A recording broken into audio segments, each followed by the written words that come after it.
Hey, everybody. This episode is brought to you by our proud title sponsor, NHL Sense Arena, the next generation of off-ice hockey training for players and goalies. Look, we know how much you invest in your children's hockey development, the early mornings, the travel, and let's not forget the expenses of training for hockey camps, private ice time, the general expenses of the season. It's a lot. But wouldn't it be great to bring that on-ice practice experience home that's fun, fits into your schedule, and that's affordable? If you said yes, which I'm sure you did, you've got to check out NHL Sense Arena. It's a top tier virtual reality training game that brings the on ice practice experience home so you can practice anytime and anywhere, literally. You can transform any part of your home into a virtual ice rink where you're getting unlimited access to over 100 drills, training plans from top coaches and players, weekly drill challenges, and more that focus on improving hockey sense and physical cognitive skills, starting at just $33 per month. That is a lot cheaper than an hour of ice time. The physical side of hockey gets a lot of attention, but we don't focus enough on the mental side of it. It's something we talk about on this show all the time. NHL Sense Arena provides an immersive solution for players to sharpen those skills when ice time is limited or not affordable and they want to get those extra reps in. So, for our listeners, NHL Sense Arena is offering an exclusive $50 off their annual plan. All you got to do is head over to their website, hockey.sensearena.com. Again, hockey.sensearena.com, and use our code Hockey Never Stops, and you'll level up your off-ice training by using NHL Sense Arena. Thank you so much for listening. Thank you so much for supporting us and NHL Sense Arena. Enjoy this episode of Our Kids Play Hockey.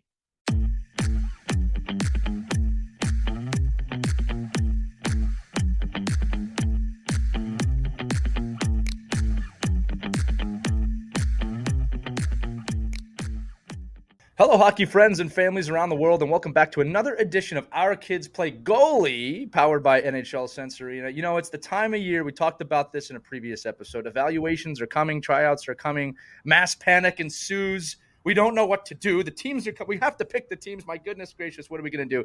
But you know what we didn't talk about, guys? We didn't talk about this from the goaltender point of view, and it was our mission when we started Our Kids Play Goalie to make sure that no goaltender is left behind. You can print that, put it on a T-shirt, TM it, whatever you need to do. So in order to do this correctly, we need to bring in some goaltending experts. So we brought back the Goalie Doctors, Matt Tendler and Mitch Harris, joining us again. Their second episode on Our Kids Play Goalie. We are happy to have both of you here to dive into the world of goaltending around this time of year, which is important for everyone, parents, coaches, players, skaters, and goalies to know, not just the goalies themselves. Matt, Mitch, welcome back to the show. Thanks for having us. No, it's our pleasure, guys. And listen, I'm not even sure where to start on this episode other than, do goaltenders go through the same level of anxiety at this time of year? Is it different for them approaching evaluations? Obviously, there's less of them than the skaters, but I'm sure you get the same questions of, what team am I going to land on? You know, do I have to be at tryouts every time? What is the process for goaltenders this time of year? Well, if I could, I'll start. I think it's important to kind of lay the foundation where we're talking. So I think for the start of this conversation, let's talk about youth, and we'll talk about midget and below, right? Sure. So when I'm looking at goalies that are going into tryouts, and Mitch, I'm sure your phone is blowing up as well, there's a lot of anxiety. There's a lot of uneasiness. There's a lot of uncertainty. And I think it's important for us to kind of segregate out this group again. So whenever I'm thinking about the difficulties around tryouts, there is a group, let's just say the top 10%, that they can go anywhere. They're that good, that they're wanted. There's not that much stress about where they're going to be. They really get to pick and choose. For them, okay, let's just exclude them from this environment. And then you also have the bottom 10%, which is the new ones, the beginners, that really, this is something so new that they will just be happy to play on any team. And we'll talk about the middle 80%, where we can throw a big blanket over everybody and say, you know what, this major group of goalies or players, they're all very good, they're all very competitive, but are they going to be at that AAA, AA, or single A, or whatnot? In that environment, we get a lot of phone calls and say, you know, we enjoy our team right now, but we're thinking about going somewhere else. The grass is greener somewhere else. Well, I think it's important to really look at it holistically. yes, we all want to play on the best team possible, but there's a lot of other factors that play into it. We need to make sure that the parents are taking into consideration, travel, whether or not you're at the A level, the double A level, or the triple A level. Each team has a different commitment that is required. And if you're not willing and ready to sacrifice or put that time and effort in, I think the parents and the players should exclude some of those teams. If you are on that side where I want to make the highest level, Johnny tried really, really hard this year and he played really good. We want to make that next level. We want to find that next opportunity. That's when it gets a little bit more difficult and challenging, right? When you're going up against the competition that you looked up to for the whole past season and say, you know what, I want to be on that level. My first question to any parent or player is, how did you do this year? And I think it's important for all of us to understand tryouts for the most part are 2 days, 3 days. There's very short time. And we all have this want and wish that the world is fair. Unfortunately, if we want to say in a perfect world, if I could create a perfect tryout environment, you have all the kids on the ice at the same time, goalies included, and you would have a outside independent evaluator to be blind to the names, to the parents, and just pick on skill. That's not how it really works. I mean, if you want to be honest, it's unfortunate that it doesn't work that way, but it also wouldn't be fair to really operate that way. Because I'm a firm believer that whether you play very good in one game, or let's just say 2 or 3 days, or you play really bad in 2 or 3 days, that doesn't dictate who you are or how much potential that you have over the next 12 months. So really what I try and encourage everybody is to take every day as a tryout.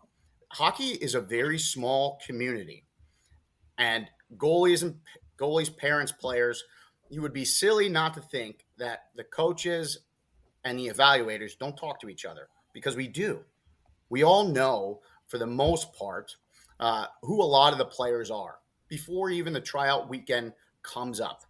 And it always comes back to, what have you been doing for the last 12 months? What trajectory is this kid on? What are the parents like? Unfortunately, that's part of the equation. So if mom and dad are, a little bit of a squeaky wheel, it does put them into a different bracket where they better be so good that the coach is okay with dealing with mom and dad's extra curricular activities.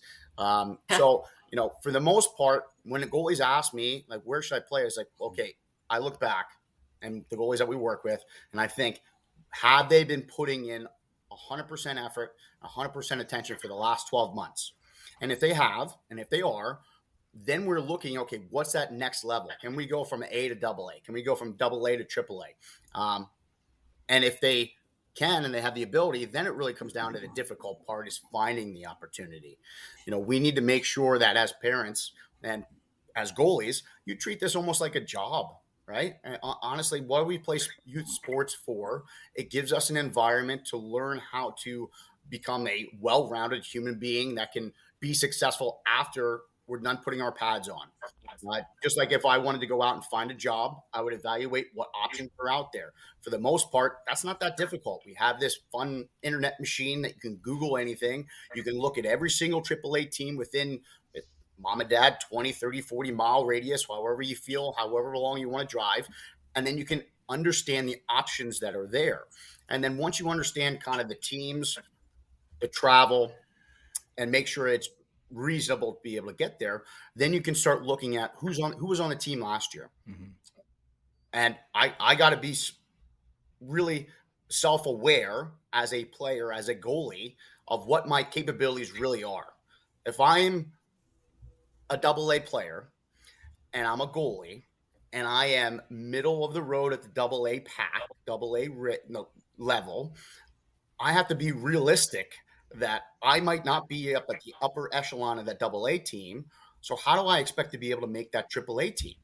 Maybe another double A season will be good for them, right? Again, in the NHL, the AHL, the East Coast, the younger players that come up, they get put at lower levels to gain experience, to gain knowledge, to grow and mature. So then hopefully one day they can climb the ladder and get up to those higher levels.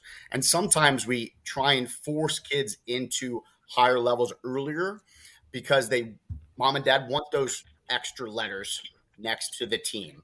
But it's a double-edged sword, right? We're only as good as the people that we surround ourselves with.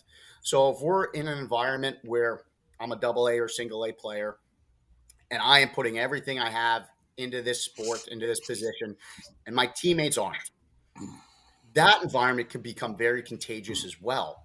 And it can hold you back and it can restrict you.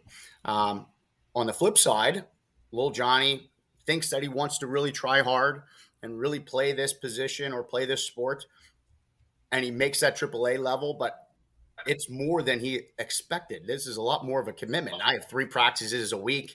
I have to go travel to 2 games on the weekend. It becomes more of a job. And then, by October or November, he's burnt out.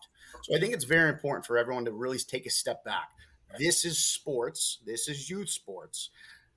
Find the best environment that you think is going to help development, maturity, and also you need to find a spot that you're going to have fun. I mean, that's sometimes the most important piece of this sport that people forget. You need to find a spot where you can enjoy, be challenged, grow, but make sure that you have fun. So I think it's important to really look holistically. What are the options? AAA, AA, single A. Whenever you kind of find what funnel you want to be in, then you really have to do your due diligence on the coach.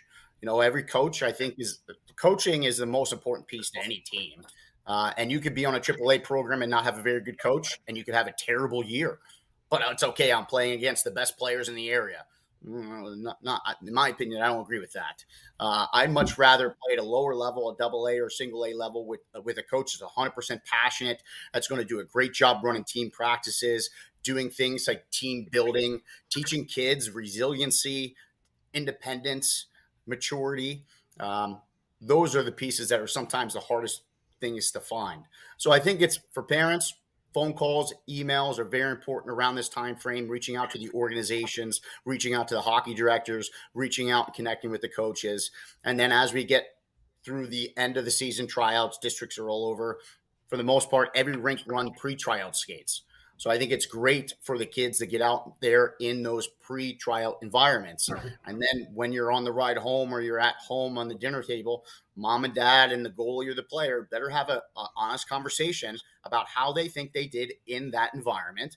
And they better understand that there's only a few spots available on each team. And for goalies, I'm not a great mathematician, but I think there's only 2 of them. So if there's a goalie on the team that it was the number 1 goalie last year and played the majority of the games, you better realize that there's only 1 spot there.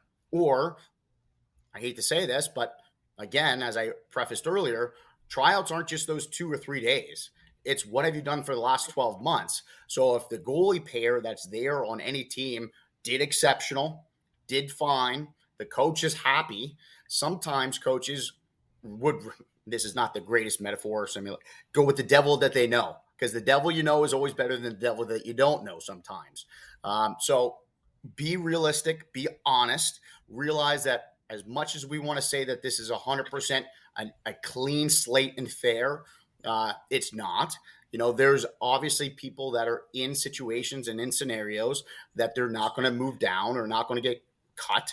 And you have to really try to do the best that you can to understand that environment. It's a little bit easier for forwards and D because obviously there's not as many, there's much more spots for those players.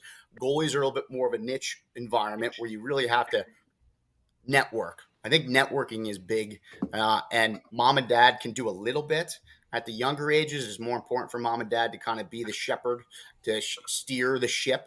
But as they become older, 13, 14, 15, anything after 15, mom and dad should be nothing more than the chauffeur and the piggy bank. Because if they really are serious about trying to climb the ladder, no coach wants to talk to mom and dad outside of high level. The coach wants to talk about and talk with the player because really, I was a head coach. I'm a coach. Mitch, you're a coach. We all know the investment is for the next 12 months. So it may be a trial for 2 or 3 days, but we're investing in the player and the family for the next 12 months. And it needs to be a good investment on both sides. I know that was kind of all over the place and a little high level, so I'll kind of open it up to Mitch and see if you have any extra comments on that one. Yeah, a couple of things definitely to think about are what goalie coaches available at that team. There are some AAA programs that don't have as good a goalie coaching as Tier 2 programs. So it's really important to know, and it doesn't have to be, obviously we'd love to have all you guys at Goalie Doctors teams, but we can't have all the goalies there. But it's really important to understand what goalie training do they get? Do they get a clinic?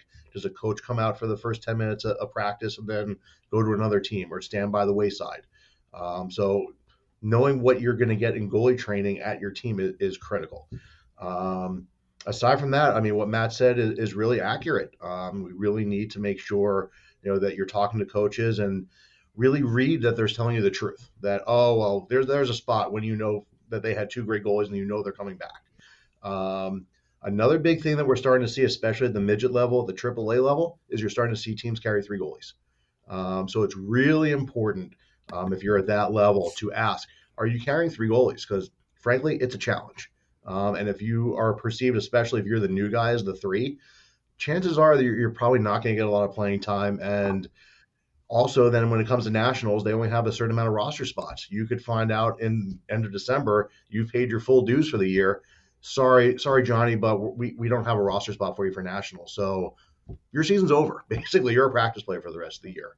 So there's a lot there. Matt covered a lot of it, but for me, it's also, find out who the goalie coach is. If you're going into a team and they say, well, we don't have one yet, or we don't know, we're still working on it, I would be a little nervous about heading that program. And if I could, just one extra comment, I think it's important for all of us to realize that, we're always striving for perfection. And I deal with a lot of parents that are very, very successful outside of the rink in their career, and they are perfectionists. And that's why they are so successful. In the hockey world, I don't know too many people that have a perfect environment, right? You get those top 10% and they're really good. They're going to be, in their mind, they're in the perfect environment because they're always going to be the upper echelon. I think it's important to try and find the most ideal for the individual. And everyone's situation is a little bit different, right? Let's just take example for the 3 goalie.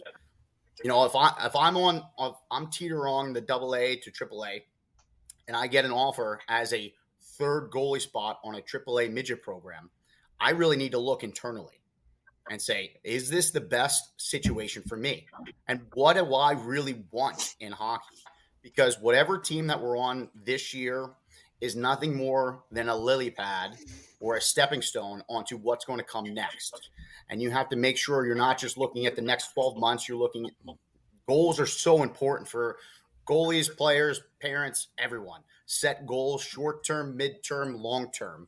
And you have to see where each step that you take gets you closer to those goals. And, for a 3rd goalie on a midget program, for some, they're not mentally strong enough to be able to do that, right? I deal with college teams. Mitch deals with college teams, and they carry 4 goalies. And every single one of those goalies think that they're good, and they are good. But there's only one net. And for the most part, 1 or 2 goalies of the 3 or 4 get the majority of the minutes, and 3 or 4 are there for development and growth. But they don't get as many games. They don't get as much, I would say, feedback and opportunities to grow from the coaches. So they need to be much more independent in terms of their workload, their effort, and also their development. One of the biggest years that I think I had of growth was when I didn't play as much because I was hungry. I had a taste of what number 1 was like. I had a taste of being the guy. And then I got myself into an environment and I wasn't that guy. And it was hard. It was not fun.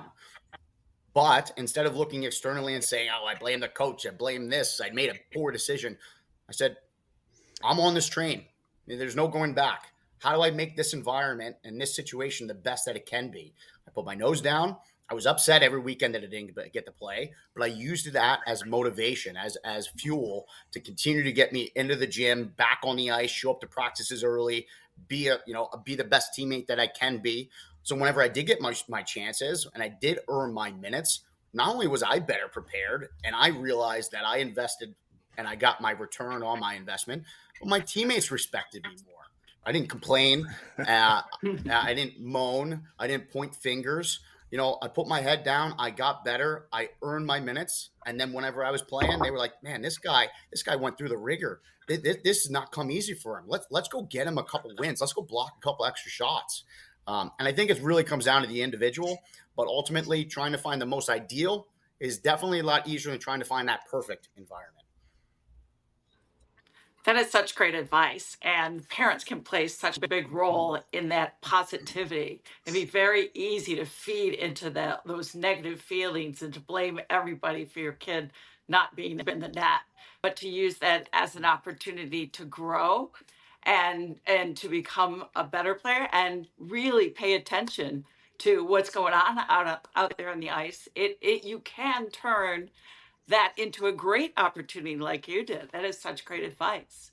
I'm curious, during tryout itself, you know, your nerves, or you're a bundle of nerves in the net. Let's say you're in a tryout, you're not doing well, you feel like you're really messing up. Are there any kinds of tricks for goalies to hit the reset button to try and save that tryout?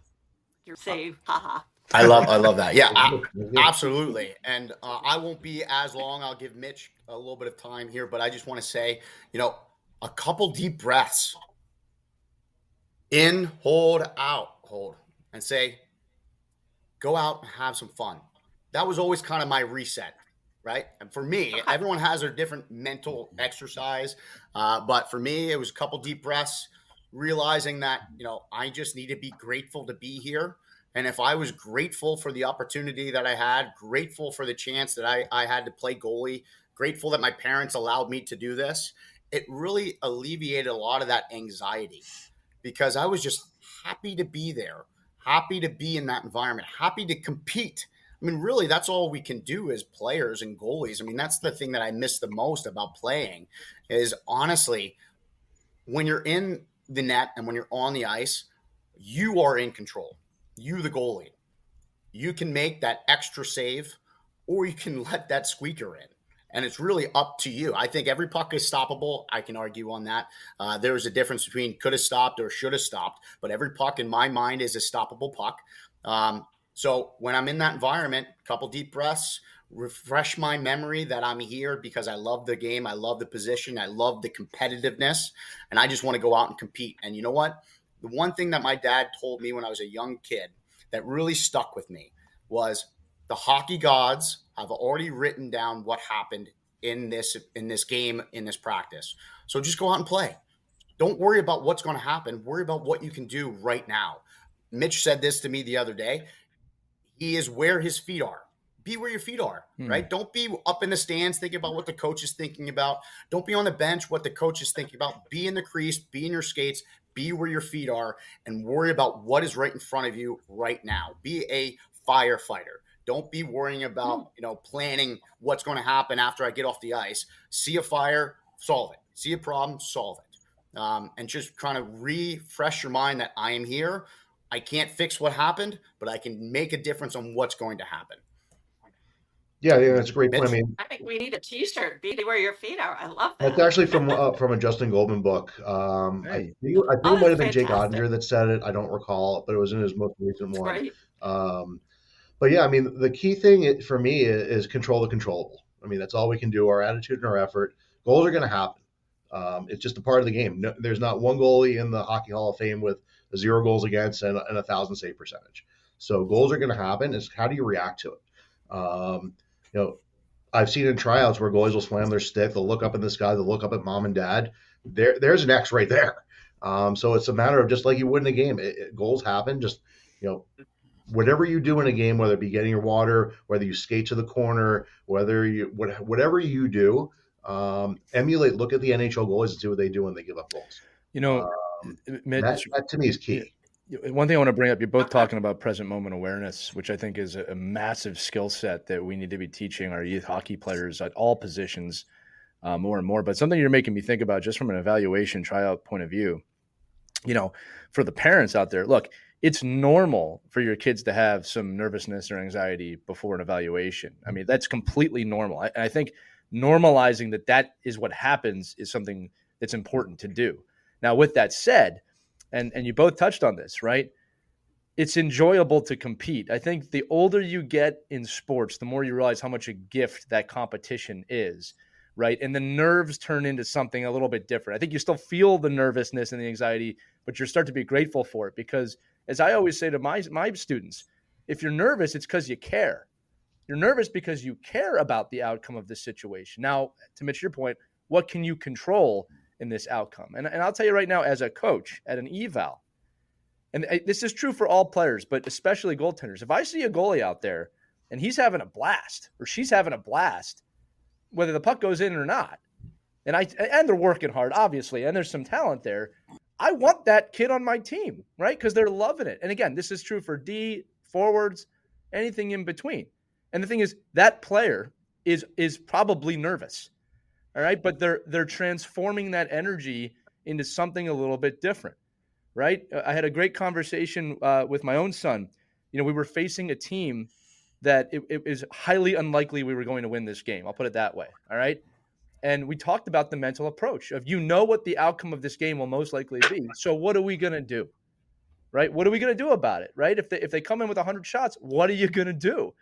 And I think that a lot of that mental training goes into the evaluation as well. What are you going to do in the net in an eval if you get scored on, right? Yes, all eyes are on you, whether they are or aren't, right? That's the perception. So what are you going to do?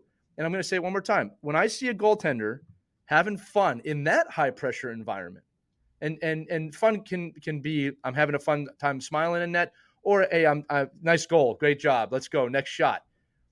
It's a huge impact. Again, this is probably advice for all players, not just goaltenders. But I'll throw it back to the group here because I think, you know, what we look for at evals, in addition to talent, like we have to look for that. That's why we have the evals, is the attitude. Absolutely. You know, body language is so important. We communicate when we're in the net with our body language, right? I mean, if I get scored on, I slam my stick and my shoulders are slumping. You said this, all eyes on you, or that's how we perceive it. Right. There's a lot of kids on the ice at tryouts. Not every goal is seen. Not every mistake is seen or watched by the coach. Not every big save is seen or watched. That's true. Right? That's true. I mean, you're out there and the coaches are having a laundry list of players of 40, 50, 60, maybe even at some junior skates, 100 plus with 30 plus goalies. You only have a few seconds for a coach to watch you and either cross your name off the list or keep you on the list. Mm-hmm. Right? So body language is so very important. And remember, you know, even if you make a mistake, it doesn't mean that someone saw it. So quickly refresh, get over it, and then get back to work, because maybe they missed that mistake and then you follow up a goal with a huge save. They see that big save.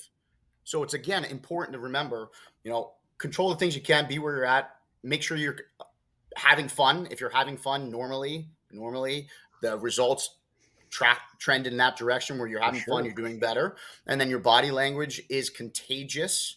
You know, if you're having fun, enjoying yourself out there, your teammates are going to, you know, enjoy it as well. And then, like you said, the coach is thinking, I want this kid on my team. I don't need to worry about, you know, the difficulties or the challenges of this goaltender. And, you know, we're not perfect as coaches. You know, in my last tryout season, we were at a lot of teams and a lot of organizations, and the one that sticks out in my mind is a high level AAA program. And there were a couple goalies that were picked this year. And they were probably the best ones talent wise, but in that 2 or 3 day environment, you don't get to know who that person is. Right. You don't get to know who that goalie is. And whether it was luck or just, you know, they just played really well that couple games, their deficiencies didn't show in those 2 or 3 day span. And the coaches picked those goalies. And then over the next 12 months, the cracks started to show. Right. The mental immaturity of some of the goalies came to light, and now they're looking elsewhere. The coaches are looking elsewhere. So don't be discouraged if you don't make the team that you want this year. Again, it's 1 year, it's 12 months, and don't get complacent if you make the team that you do or that you want to. Stay hungry. It comes down to the individual. I was just reading this great article this morning, funny enough, Matt, that was talking about the 3 types of inspiration, right? And one was having a dream, right? It's got to start somewhere. And 2 was having someone that supports your dream, that you two emulate that every single day of your work. And they said 3, the hardest part was when you kind of make it, then what? Right? Yeah. Is it you just wanted to make the team? This is important for tryouts across the board. Did you just want to make that team with the letters or the name, or did you want to excel on that team? Because when you accomplish the goal, that's really where the work begins, right? And I think that that's an important part of this is that for parents, for players, right, making the team, whatever team we're talking about, is kind of step 1. Right, we put so much emphasis on how many A's are after a team, and I'm not saying it's not important, people. Like, don't get me wrong. Yeah. But we put so much emphasis on that, and not this question, which is something we talk about a lot. And again, this is true for all levels, but the younger you get, the more true it's where will you develop the most, right? We just had Andrew Alberts on the show, former NHL player, and he talked about Matt, like you just did, that some of my biggest seasons were when I didn't make the team, because it fueled me and it motivated me. That's something you can't really teach a kid. You have that or you don't. Parents, we can help cultivate that. We can't create it, right? But some of the biggest developmental years were when I didn't make the team that I wanted to make. But at the end of the day, the highest performers I know, they don't need someone to push them. When you get to the high level AAA programs, your hope is that those goaltenders are so self-motivated, and the players too, that they want to learn, right? Here's one for everybody at tryouts. And this isn't deceitful in any way. I'm a coach. I naturally want to teach, okay? So at a tryout, if I'm running the tryout, I'm still coaching, right? If I see a kid do something correctly, incorrectly, I'm going to offer my advice. Now, how that player responds to me at a tryout is going to affect if I have to make a decision. Right. I want the kid who's like, yeah, no, thank you. Thank you for showing me that. I didn't know that. Right. I've had kids say to me, I know. Every parent's just nodding their head right now at home. I know, mom. All right. Learning how to learn is a massive skill set. Right. And I'll tell you right now, here's a scenario people don't think about. And we'll use goaltenders as an example. Let's just say the top team goalies really are already picked. We know who they are. They got seniority. The coach wants these 2 goaltenders. Well, what happens when that younger goaltender at the eval is learning from the coach or learning from the person doing the eval, and they go to the top level coach, say, next year, that kid's going to be ready for you. You even might want him to come out to your practices this year because he wants to learn or she wants to learn. You can see how much this goes into it. So it is a 12-month process, but it really is a 10-year process when you think about team to team to team. So again, I'm going all over the place here. I did want to say, when we approach an evaluation, let's just talk for a minute about kind of the after effects, because I think from the goaltending position, and again, it's always true for all positions, but goaltending specifically, Mitch, you brought it up, that goaltending coaching throughout the year. Again, people listening know I have a young goaltender in the house, okay? And where I'm at right now, he's going to be a second-year squirt. And there's actually a goaltending shortage at the organization as of today. We all know that can change in a heartbeat depending on what people do. But one of the things I want to bring up, and Matt, I want to pay you a compliment, is that he expressed interest to me organically, which I'm very proud of. Hey, I think I want to play at a higher level next season. I want to earn that spot. That was the way he approached it to me. And me being me, I have all these thoughts in my head. I said, you know what? You should talk to Coach Matt. He's a goaltending coach. I'm only a bronze level coach because I took that course. I'm kind of joking, but I was proud because he went up to you and he asked. And actually, you told him exactly what we kind of alluded to him, which was let's work on your game. Let's get stronger. Nothing was you have to make the AA team next year if you really want to succeed. No, letters were not brought up. Right? It was here's the route of development for you at your age and your skill level. It was not about what team you make. It's about what you do with the time that you have, right? So again, we put so much onus on the 3 days. And I think that you're making a great point that it's not 3 days. It's 12 months. right? And it's a year-long commitment. And those 3 days, yes, they do affect your trajectory, but the work is not done in those 3 days. I think it's a good point. I mean, especially you think about those 3 days, especially if you're a new guy coming in. Take the ice away. And I think it's something I think we should talk about is what's your behavior off the ice? Right. Because as soon as you walk into the rink, as soon as you're in that parking lot, eyes are on you. So if they see you talking to your parent incorrect, rudely, something like that, you walk in, you don't throw your trash away. You leave the locker room and you leave it a mess. You leave your area a mess. Right. During drills, you're not doing 100% of the skating drills. You're not helping pick up pucks. You're not doing the little extra things. As the new guy, that's not a good thing. You need to be a great human being because that's the coach, as Matt said, it's a 12-month process. You're in this for 12 months. Those 3 days, if you're the new guy, you need to be the best new guy you can be to show that you're maybe a better person. You may be an equal goaltender, but you better be a better person than the two goalies coming in. Totally agree. I do want to say to the audience listening, Mike Bonelli is here. This is one of those episodes where Mike is listening quite a bit. And Mike, I do want to throw it to you because you always have some wisdom or some good questions to drop in on this. And I didn't do a full intro at the beginning of the show. So Mike Bonelli, ladies and gentlemen, here on our Kids Play Goalie. No. I mean, listen, it's what we talk about every day, right? I think it's just reinforced that, you have to come in prepared. You have to come in with the feel. I mean, I don't know. I just look at goaltending that you have I think it's a great opportunity for goaltenders because I think goaltenders don't need to play on the best team. And depending on where you're at in your region and where you're at in your development, listen, you're paying a lot of money to be a goaltender. You might as well get the most rubber, right? You might as well get the most shots. And if you get the best coaching, that's where we see these kids leapfrog. I mean, the reality is goalies make teams in youth hockey based off a lot of politics. They made they were the only goalie when they came to squirts, and then they go, well, we can't cut the kid now. He's our only squirt. He's our only squirt goalie, and then now he's a squirt A goalie, and now he's the Pee Wee goalie. But where that changes is at 13, 14, 15 years old. There's no longer the we just gotta keep the kid around to be loyal to him because he's from our town. So I think it's a longer game, I think, for goaltenders, that wherever you get in, you find good goaltending coaching, you find a good parent coach or a coach that is realistic in the expectations of not just blaming you for every goal and blaming you for every loss, and understanding that you're going to be in practices that you get to see like real hockey shots and really get to develop as a goaltender. And that your coaching staff and both got, I think we've talked about this even on other episodes, right? That the parent coach or the professional coach, whatever it is at youth hockey, is coordinating with the goalie coaches, is understanding that it is a specialized position, is understanding that these players need, a different look. And if I'm a head coach, I'm selling all that. Like, I don't care if I'm AAA or AA or A. I'm like, listen, I'm going to get your kids in off ice.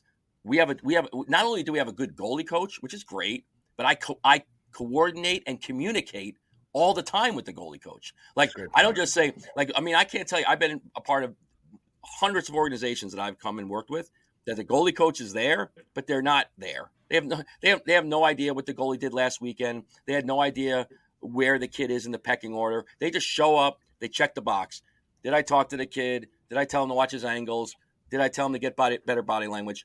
And they move on. They say, hey, we have a goalie coach. But do you really have a goalie coach? So I want the organization that tells me we have a goalie coach that communicates with me, with you, with your parents, the other coaches in the organization, and we have a plan for you over the next 2, 3, 4, 5 years.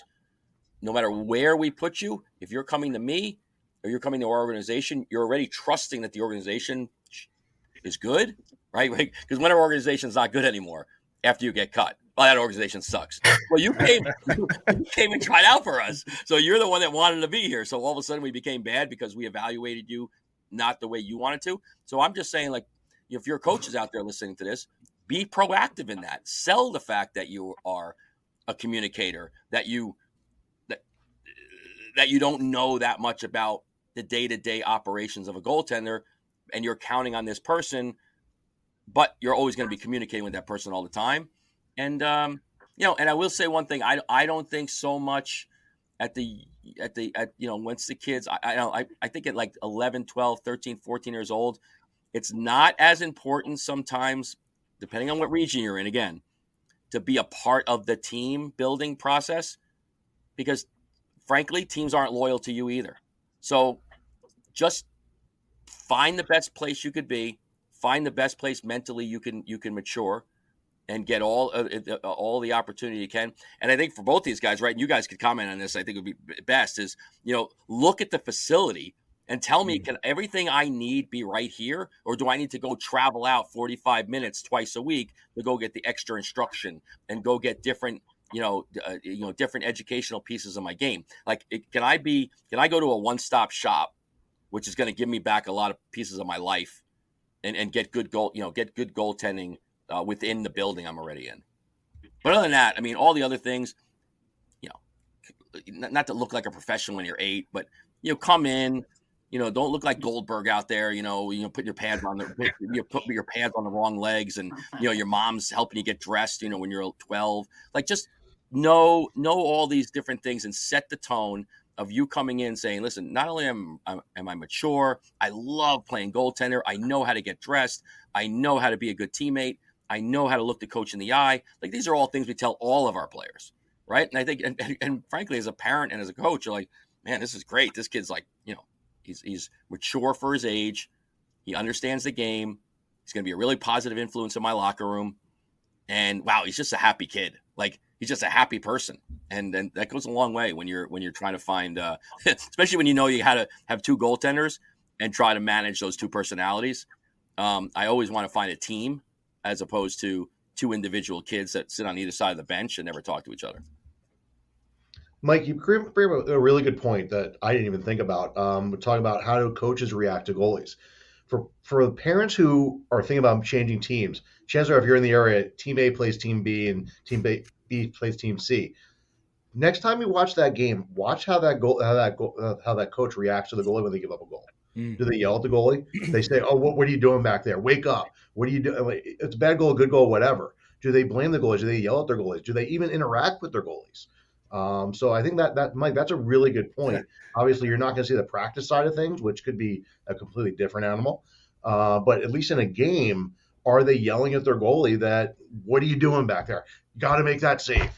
Well, but again, if you have the time, listen, we're not asking for people to travel 7 hours, right? Like your guys' point, organization A and B might be 30 minutes away from each other. Exactly. You want to go sneak in and watch a practice and see that the goalie on that team didn't get one shot on net that looked like a hockey shot, then get the hell out of there. Like, run away. Well, that team's the best team in the league. Yeah, because they're playing teams that they're not supposed to be playing, and they don't need a goaltender. They could might as well put a cone in the net. Like, so if there's no development, but the team is good, who cares? Like, I told a story a long time ago. I watched when 8U hockey came to be and the whole fight about, big nets and small nets. I watched this coach put a goalie and laid him down on the goal line horizontally. The kid had a shutout. The kids couldn't lift the puck. And the dad was the most ecstatic person in the world that they won that game. I'm like, you know what? Look, we all lost in this game. Every one of us lost.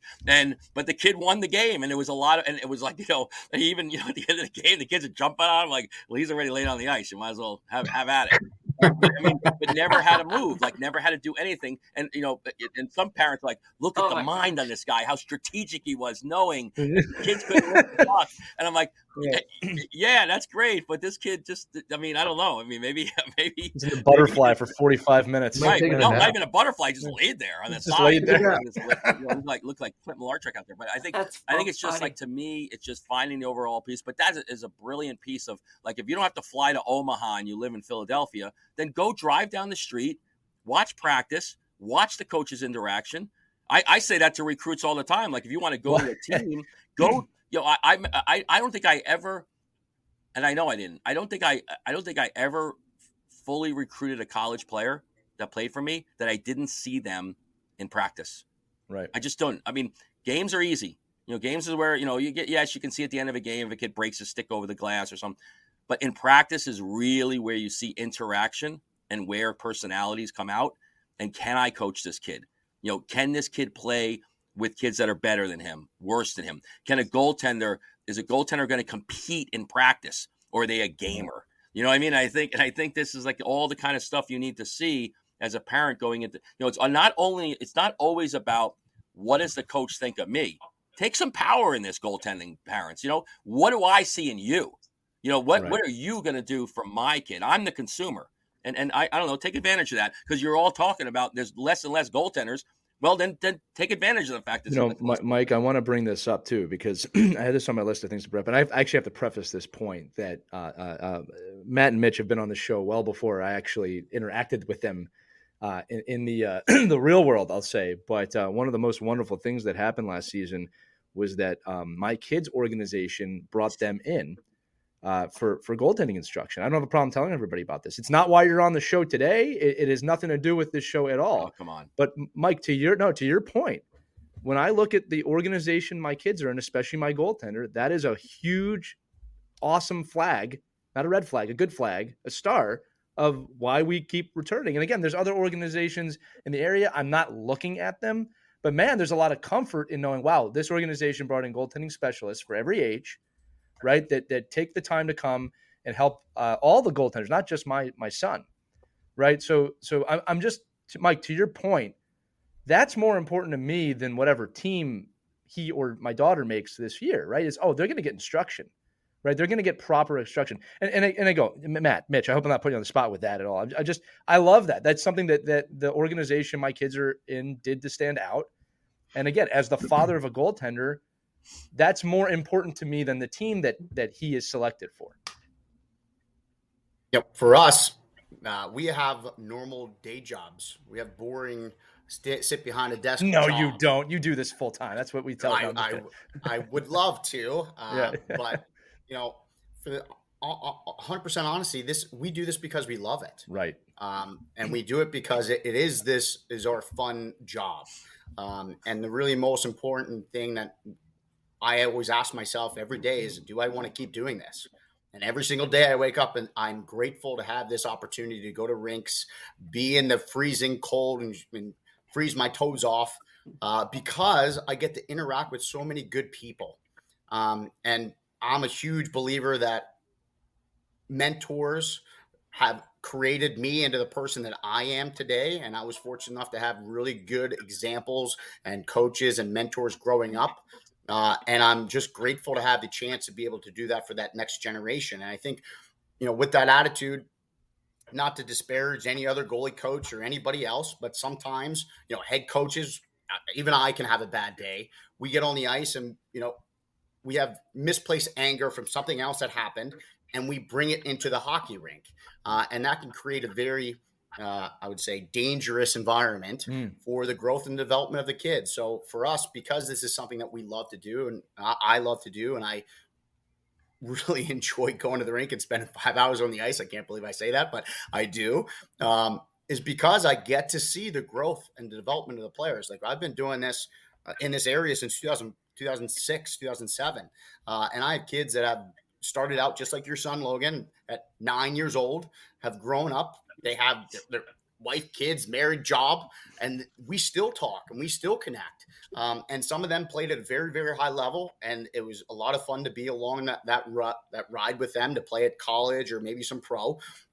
And there's a lot more that didn't get the chance to play college or pro, but they still look back and they're grateful that they had that chance. They still look back and they reflect on a lot of the lessons that they learned dealing with adversity.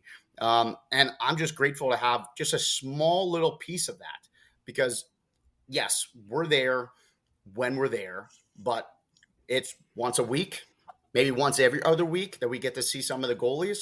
So we have a very small piece. It's the coaches, it's the teammates, it's the parents that really help that growth. But we try our best to make the most impactful influence on them in terms of not just the skill development, but also the mental side and the enjoyment side. So, Lee, I appreciate that. It's a lot of fun being on the ice with those guys. Man, I'll tell you this, dude, and you can call this the Christie effect. Anytime you're in the rink, you are smiling. You can tell that you want to be there, right? I mean that. And again, Mitch, I've just spent more time around Matt this season. For sure. But I mean, there's a present. You look excited to be there. You look like you want to be there, right? And the point I'm bringing that up for is, first off, it's great, but the effect that has on the kids, right? It's not just my son. When you're there, all of the goaltenders are like, all right, you know what I mean? It's like they want to be there, right? It's a huge thing. And again, look, that's not limited to a goalie coach. That should be every coach. All right. They will feed off you. And again, huge point you bring up. The best advice I ever got, I think, growing up is you don't bring the outside world onto the ice. That is your sanctuary. That is your peace. It is not easy to do. That is much easier said than done. But when you step on the ice, really the world should be okay, right? Again, it's not every time. It's something you got to work on. But that is a sanctuary, right? And again, as adults, we forget the things that our kids are going through. As an adult, they seem like silly problems, but I've always said this: a 10-year-old has a right to their 10-year-old problems. A 15-year-old has a right to their 15-year-old problems. The worst thing you can do as a coach is, well, let me tell you about how hard real life is. Yeah. Your kids don't care. They don't care. No. Right? So we talk about meeting them where they're at, right? We had Justin Goldman on the show. He said, you got to meet these kids where they're at. So I think it's just so important from a coaching standpoint, even at the tryouts, understanding that, and parents, this is something I have to say. It might be the everything in the world to your kid to make a team, right? That is logical thinking for a 10, 15-year-old and up. But as the parent, you have to know their life does not hinge on what team they're about to make. All right. And again, you don't necessarily have to say that, but you need to emulate that through things like, I love you no matter what happens. I love watching you play. You're going to have great development this season, no matter what team you make, right? Those are the messages, in my opinion, kids need to hear. That's kind of where I want to bring this now, because we're running out of time here, is the parents, right? And again, it's funny, Maggie said in the beginning, the top 10% can go wherever they want. Well, the 50% think their kids are in the top 10%. That's something Mike always says, right? So messaging from parents to the kids, specifically goaltenders. Mitch, obviously you too on this, right? What should we be saying? My son's about to go on the ice. Now I know what I think I want to say, but what should we be telling these goaltenders before they take the ice at an eval or a tryout? So for me, I mean, I'm a goalie dad too. So I bring that perspective to it. My son's now playing 18U. But when my son was young and worked with Matt back when he was a mite, I would say to him before he gets on the ice, have fun, play happy. Yeah. And we actually wrote it on a stick. And to this day, I think he still does, but maybe not. If he doesn't, I'm got to get back on that, Mitch. We can't let that streak stop now. No. And that actually came. Cam Ward has that on his stick. I forget what it was, but it was something along those lines. But that's all we need to say. Have fun, play happy, and do your best. That's all it is. A win and a loss doesn't define you. You making a team, not making a team doesn't define you. We still love you. You still have a place to live in our house. We're still going to feed you. Nothing's going to change. Just go out and have fun and play happy. It's a game. Hockey's a game, and games are meant to be fun. And that's the bottom line at the end of the day, especially at 8U, 10U. It just have fun. And even at the higher levels, it's still a game. You're still, believe me, it's a lot better than being at my desk right now at my day job. I can tell you that 100,000%. Well, except for when you get to do this, right? Exactly. Yes. Without a doubt. The one thing I tell kids when they're on the ice with me is, if I see that they're not smiling or whatever, I say, you know what? As you said, this is your sanctuary. You're not at home. You're not making your bed. You're not fighting with your brother or sister. You don't have to go feed the dog. You don't have to mow the lawn. All you have right now is the ice and now. Mm-hmm. And we've got great shooters out here. Go out and stop some pucks. Yeah, just have some fun. Stop thinking and just play. Yeah. Just go out and play. But that's the message. Parents, no pressure on the kids. Just have fun, play happy, and I love you no matter what. So wait, we're supposed to feed them when they lose? Is that what you're well, getting at? Not good food. They have to eat vegetables. Okay. For me, I think it is a difficult situation, right? Because we all want to see our kids, we all want to see the goalies play at the highest level and be special. So I think it's important to walk that fine line where you're trying to set expectations and hold them to a higher standard. Because if you do that, more often than not, they're going to rise to that standard. It might not happen in a day. It might not happen in a month. It might not happen in a year. But if you continue to set those higher expectations, higher standards, sooner rather than later, they'll be able to reach that level. Right. But it's important to remember, like you said, meet them where they're at. I can't teach a first grader calculus if they don't know simple math and addition and subtraction. So make sure you make smart goals and you talk about them with your kid, right? Smart is specific. What's my specific goal? I want to make XYZ team. All right. M is measurable. Well, did you make it or did you not? Right. A is attainable. Am I really going to make the Philadelphia Flyers as a 10-year goalie? Not that. It's not that attainable. So we have to make sure that that's an attainable goal, right? We have to make sure it's realistic. If I make this team, am I only trying to make this team because I want to make it, or do I want to excel once I get there? And then you have to make sure that there's a timetable on it, right? So if I want to make this team, and I hate to tell anybody this, but if you're starting to make these goals right now and tryouts are a month away, you may be a little late for this year. So again, realize that if you're just starting to study for the test at 9 a.m. and the test is 10 a.m., it's probably too late. That's a but great if you point. study a day, a week, a month in advance, when that test rolls around, you're going to be a lot more confident going into that classroom. It's the same thing with tryouts. So mom and dad, set high expectations, but make sure they're realistic. Make sure that they're attainable, and make sure when they meet or exceed some of those goals, you give them a little pat on the back.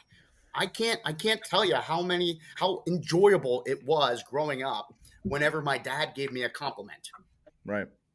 Only because he didn't give me a compliment that I played outside he gave me compliments on my effort, my attitude, and my attention level.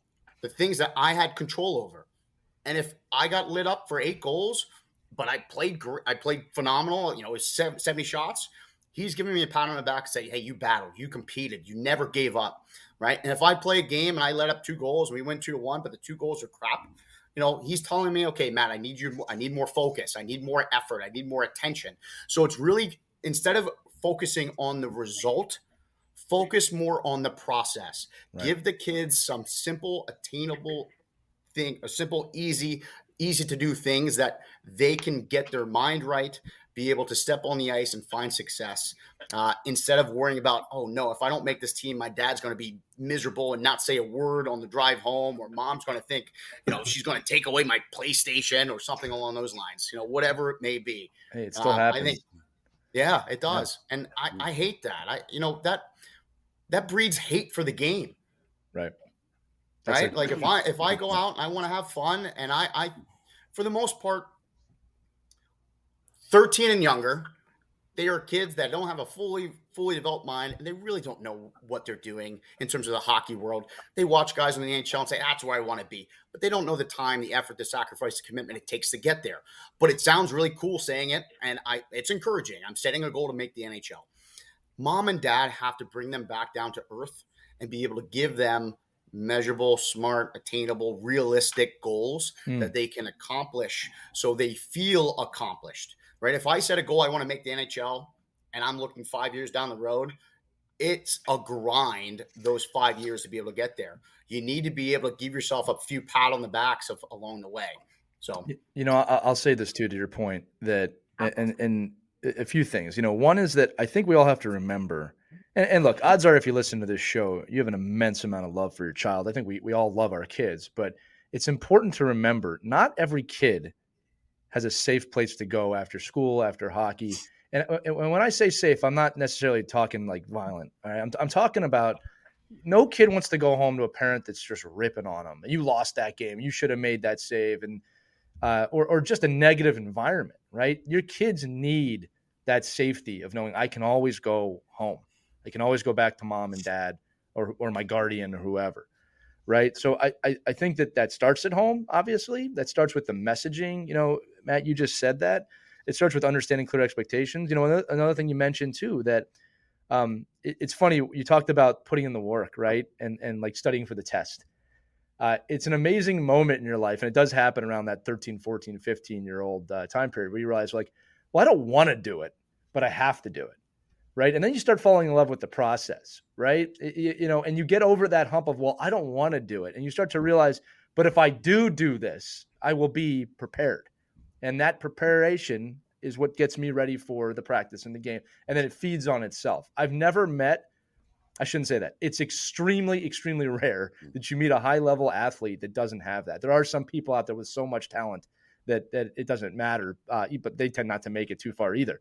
Right. But that process, that drive, that wanting to do it. And again, understanding that there's always a safe place to go at the end of the day, right? So I think parents, as you approach evals, remember that you got to be their rock if something does or doesn't go their way, right? That's not the eventuality of their lifetime, right? Oh, I can go to mom. I remember, I'll make myself vulnerable from it. I remember not making a team and crying the whole ride home. I was so devastated. Again, it ended up, Matt, being one of those teams where the best thing that could have happened to me for that season. But in the moment, it was the end of the world. And my dad and my mom were really there for me. And sometimes it was just not even talking. I just knew they were there, right? I'm so thankful for that, right? Because I can't imagine if they said something like, well, I guess they picked the right kids. I guess you weren't good enough. And this happens. This happens all the time, right? Yeah. It does happen. I know we're kind of tight on time, but you mentioned at the top of the show, during evaluations, parents also are part of the equation during the evaluation. And over the years, I've witnessed some goalie parents that are well-intentioned, absolutely, but to put it kindly, a bit over the top, uh, constantly yelling to the goalie, cover it, or whatever Save the puck. that they Save need it. them to do. Save, cover it, and they have a clipboard, and they know every single shot, where it went in, where it didn't go in, what shot, they're good at. It's intense, and I get it's, all eyes are on your kid, and there's a lot of pressure on your kid, and it can feel like your kid is gonna win it for the team or lose it for the team. How can you give some advice to goalie parents to just kind of maybe pull back a little bit on that? For me, honestly, at a tryout, very simple. Don't go. Don't go. Oh, I love it. Nothing good is going to come from you going, because all you're going to do is either do exactly what you're saying, or you're just going to drive yourself nuts. So, in all honesty, yes. I personally believe, and I know there are some teams that do it, that close evals and tryouts to parents. And I think that, to be brutally honest, is the way it should be. Because you're always going to have, whether it be from a player side, from a goalie side, oh, well, my player played better than that player. My goalie gave up 3 goals, well, that goalie gave up 5. Well, what were the goals? Or, again, it's not, the tryout process isn't just those 3 days. It is a 12-month, or it could be a longer process than that. So true. Apparently, I've changed my name. But no, in all honesty, parents, just stay away. Don't go to tryouts. Don't go. Okay, and year round. Yeah. What about their behavior, especially when they're year round? Recording them and then doing a play-by-play when they get home. Here's where you messed up. Yeah, it's a tough position because, again, as you said, there's only one goalie in the net at one time. So yes, all eyes are on that goalie. But in my opinion, it's really just relax. And I tell a lot of parents, just relax. I personally, I stand at the top of the stands on the blue line or the red line. I never stand behind the net where my kid can see me. I try to be out of sight as much as possible, and I don't change ends. I think just find a spot and just watch. Just watch. Okay, I need you to emphasize that, because every team we've been on, the goalie dads, moms stand behind the net. Mm-hmm. Do they really stand behind the net, Christie? Oh, yeah. Oh, my goodness. Absolutely. That's crazy. I see it all the time. Absolutely. Yeah. And they're talking to their kid, too. Could you please tell parents why that is not a good idea to do that? I just think, I'll put it this way. When they're in school taking a test, do you stand right in front of them watching them and saying 2 + 2? What do you mean that's 5? It's 4. What are you talking about? It's 4. Some would if you let them, Mitch. I know. This is the perfect ride to the rink right there. Yeah. But in all honesty, for me, it's like, be out of sight. They're there to play their game. The last thing they need to do is give up a goal and, oh, sorry, Mom, didn't mean to give that goal up. It's not. So, like I said, for me, it's be out of sight, be at the top of the bleachers, and just make sure listen, as I said before, goals happen. Let's not, put your hands up. Oh my, what just happened? And listen, I'll be honest. I'm guilty of it too. It happens every now and again where my son gives up a bad goal, and I look up and I roll my eyes, and I'm ashamed to admit, but he has said, it's like, Dad, what were you mad at me after that one goal? So I'm like, why are you even? Exactly. So even Yeah. at the top of the stands, they can see you, and they are Sure. looking at you. Yeah. So it's really important. Just watch, encourage, fun. Just listen. I know it's stressful. Trust me, I know it's stressful. My wife, God bless her, to watch games, she takes pictures, and she wears headphones with music on. She has a playlist for games. So Fantastic. Or she'll have, if she's not taking pictures, she'll have silly putty or Play-Doh where she has to do something with her hands. So just find some coping mechanism that isn't becoming an alcoholic. Yes, because in college, that's what we do. We go out in the parking lot. Well, it happens when you're outside, it's okay. No, just yeah. Mitch, I'll tell you. Go ahead, buddy. My bad. But no, it's all good. But it is what it is. I mean, whether they pick the position, you pick the position, it's the position that they play. And we just got to find a way just to get through whatever long that game is, whether it's a 15-minute period, 17-minute period, whatever it is. Just find a way. But the biggest piece of advice I can give you is don't follow your kid from end to end. Don't be behind the net. Watch from up top. And just, first of all, it's one of the worst places to watch a game anyway. Is from behind the net. But just go up top and just find a way to distract yourself while the game's going on. It's really the best advice. My new favorite is the instant replay mom, where the actual game is getting filmed, the goal gets scored, and the kid could come to the glass and you could replay the goal right instant in real time. I'm like, what the heck does that do? You've actually seen that? Have you actually seen that? Zero. There's zero embellishment of that story, and it happens a lot. Like I said, this is insanity. And then I want to do it with my defenseman, but I just think it's like one of those things where I'm like, wow, that's, how much stress is that, for a kid to sit there. Well, and not only the kid, it's even the coach. Like the coach, I don't want you looking at mom or dad. I want you looking at me. Like I want you reacting to me. I want you to reacting to your teammates. I want you coming out of the net, coming over to the bench to me, and that's. But again, I blame that on, honestly, I blame that on coaching. I blame that on not educating and talking and laying all those kind of groundwork out prior to the season. Mm-hmm. And that's that communication between like imagine if your goalie coaches sat with the parents and the coaches and said, hey, listen, this is a strategy we want to look at this year. And one of the strategies is, let's not have mom and dad behind the net with the GoPro, filming every game. Because what are you doing? Mike, I'm going to say that one of the things that, and again, I hope this isn't like I'm patting myself on the back. I'm not trying to. One of the things I'm most proud of is that my son doesn't look to me when things are going wrong, right? He doesn't look up into the stands for approval or for anything, right? He's in his domain, right? And I'm also proud that like if he needs a moment of comfort or if he made a huge save, sometimes he will like pump his arm at me, but that's not because he needs me to be there. He's sharing the moment with me, right? And I think that's true for all parents. True for my daughter too. I don't want you to have to need me in those moments. Of course, I'm there for them if they do, but the point is that that's not what I want the reaction to be, right? And it's funny, Matt and Mitch. Last year, a parent came up to me at the eval and it literally said, "How are you so calm?" It's like they came up to me and asked that.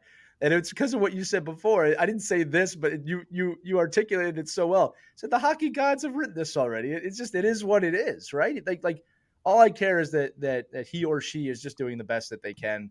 And I said, I have no control over the outcome of this. And me being nervous is not going to affect the outcome. If anything, it will make it worse for my kid.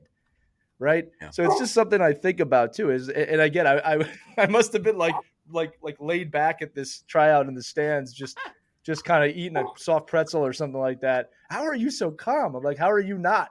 It's like there's nothing we can do, right? Just to enjoy it. But I wanted to mention that like sometimes, and I think again, as a parent, there's this paternal feeling of like, look at me, you need my help, and it's that's natural. I'm not negating any parent the need to help their child. It is obviously something we all share, but you can also be proud that they don't need you right now, and that's okay. They need their coach, right? They need their teammates, right? And you will be there for them should they need you directly. That's the compliment. That's what I said before. It's a safe place. You can always come back to me. You can always come home, right? It's just not always going to be the case. Matt, welcome back. No, I mean that's a great point you make. Whenever game's over, my son gets back in the car, I give him win, loss, whatever. He gets however much time he needs to vent, and I won't say a word. Like whatever. Yeah. My D did that. What? I'm like, okay, are you done? And then once he's done, then we move on. Right. But I mean, I think that's key. Is after that tryout, after a game or whatever, just let your kid vent. You don't need to. You don't always have to answer every question. Not everything is it's going to be okay, John. Sometimes you know what? It happened. Go win it. Like you're allowed to be angry, you're allowed to be upset, or you're allowed to be ecstatic. Right? It's like emotions are okay. Yeah. Negative or positive, emotions are okay. Mitch, here's another one too. Is if they don't bring it up after the game, I don't bring it up. If they don't want to talk about it, or they're not volunteering it, and don't get me wrong, I'm a hockey coach. It's hard not to talk about it. But if they don't bring it up, I won't talk about it. I only talk about it when they ask or they want to talk about it. So I think we get lost sometimes too. It's like you just lost the game and you don't care. They might not care. That's okay. It's like, especially if they're really young. Where are we having lunch? Yeah, right. We go to McDonald's? Yeah, right. Like sometimes. No, you lost. You don't get McDonald's. Yeah, we don't feed you when you lose the game. You guys know this, all right? 5 goals or more, you don't eat dinner either.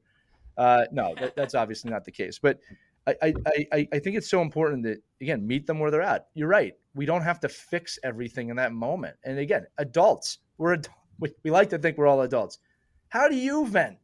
When you're venting, you don't necessarily need someone to tell you it's going to be. You just want to get it out. Like they're not that dissimilar from adults, right? But what you can do as a child is learn how to compartmentalize and how to use that emotion and use those strategies to be better as an adult. Like I'm always trying to help my kids learn it before I did. Sometimes that's not talking. I'm a show host and a coach. I talk a lot, right? Sometimes it's hard for me not to do that. Anyway, I'm monologuing. We got to close this at some point. This is starting to pick up. Like Christie's got a timeout here, right? So, yeah, Matt, I'll give you and Mitch any final words you have, and then we'll close this episode out. Sure. If I could just comment on the parent thing one last time. At a younger age, I needed my dad at the rink. Sure. Because he was very stoic. He didn't show emotions, always stood there across. And no matter if it was a great game or a bad game, I just knew that he was there. And he was a valued voice in my hockey career. And my mom was always there. She was always the nice lady, always, no matter what happened, gave me a pat on the back. And then as I grew older and I matured, I didn't need them there anymore. I wanted them there.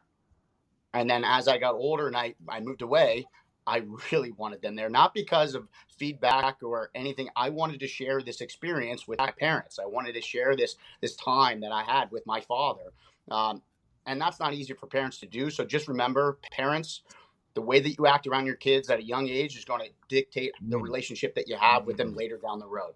So that's all I wanted to say in terms of especially that. When grandkids come into the picture, you're going to want to be around that. You want your kids to want you there.